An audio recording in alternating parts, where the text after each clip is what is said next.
আন্তর্জাতিক মানবাধিকার কর্মী ও সাংবাদিক নূর আলম সিদ্দিকী এর ভিডিও পাঠানো তথ্যচিত্রে আজকার শিরোনামে থাকছে।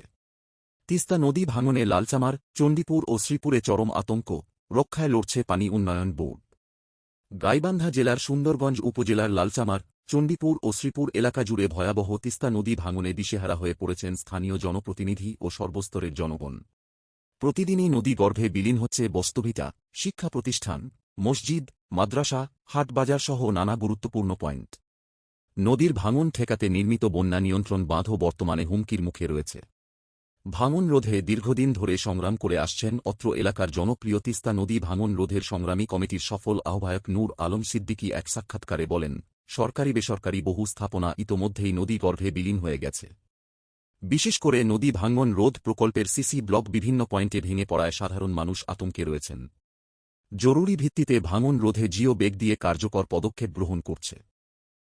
ভাঙন প্রতিরোধে পানি উন্নয়ন বোর্ডের কর্মকর্তা ও কর্মচারীরা মাঠ পর্যায়ে নিরলসভাবে কাজ করে যাচ্ছেন। এসও অর্থাৎ উপসহকারী প্রকৌশলী মোহাম্মদ সাদেকুর রহমান অত্যন্ত গুরুত্ব সহকারে তার দায়িত্ব পালন করছেন। এছাড়া এসডি অর্থাৎ সাফ ডিভিশন প্রকৌশলী সুন্দরগঞ্জের দায়িত্বরত মোহাম্মদ রেজাউল করিম নিজে মাঠে থেকে তার অধীনস্থ কর্মচারীদের দিকনির্দেশনা দিচ্ছেন এবং নিয়মিত তদারকি করছেন। পানি উন্নয়ন বোর্ডের এ তৎপরতা এলাকার মানুষের মধ্যে আশার আলো জাগিয়েছে। স্থানীয় সচেতন মহল জানিয়েছেন, তাদের নিরলস পরিশ্রম ও দ্রুত উদ্যোগ গ্রহণের জন্য আমরা কৃতজ্ঞতা জানাই।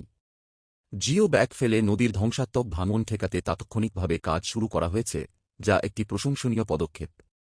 স্থানীয়রা দাবি করেছেন, ভাঙন রোধে দীর্ঘমেয়াদী পরিকল্পনা ও জিও বেগ দিয়ে জরুরি ভিত্তিতে ভাঙন রোধের পাশাপাশি সিসি ব্লক যাহাতে ভেঙে না যায় সে ব্যবস্থা নিশ্চিত করতে হবে।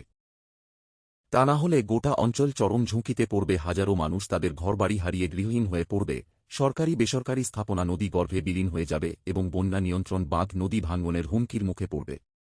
তিস্তা নদীর ভয়াবহ ভাঙন রোধে এখনই কার্যকর ও টেকসই ব্যবস্থা গ্রহণ করা না গেলে এই দুর্যোগ অচিরেই বড় মানবিক বিপর্যয়ে রূপ নিতে পারে বলে আশঙ্কা করছেন সচেতন মহল।